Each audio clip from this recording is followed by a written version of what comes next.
స్వర్గీయ నందమూరి తారక రామారావు వర్ధంతిని పురస్కరించుకుని జిల్లా స్థాయి క్రికెట్ టోర్నమెంట్ ప్రారంభమైంది. టీడీపీ పార్టీ ఆధ్వర్యంలో ప్రకాశం జిల్లా చీమకుర్తి పట్టణంలో టోర్నమెంట్ జరుగుతుంది. విజేతలకు మొదటి బహుమతి 1 లక్ష రూపాయలు, రెండో బహుమతి 50,000, మూడో బహుమతి 25,000 అందజేయనున్నట్లు నిర్వాహకులు తెలిపారు.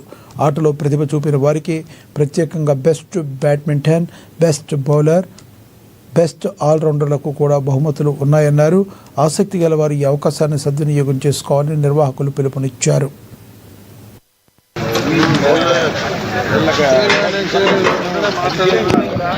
తెలుగుదేశం పార్టీ చీమకుర్తి ఆధ్వర్యంలో జిల్లా స్థాయి ఉమ్మడి ప్రకాశం జిల్లా స్థాయి క్రికెట్ పోటీలు నిర్వహించడం జరుగుతూ ఉంది.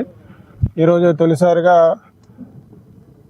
Maddipadu market yard chairman Mannam Prasad Rajeshwari గారు, సూరంపల్లి హనుమంతరావు గారు, రాపేట రాంబాబు గారు, ఎడ్లపల్లి పిచ్చేరయ్య గారు, గొల్లపూడి కోటు గారు, గొల్లపూడి సుబ్బారావు గారు, ఇక్కడ చీమకుర్తి తెలుగు యువకులందరి ఆధ్వర్యంలో ఈరోజు ప్రారంభోత్సవం చేసుకోవడం జరిగింది.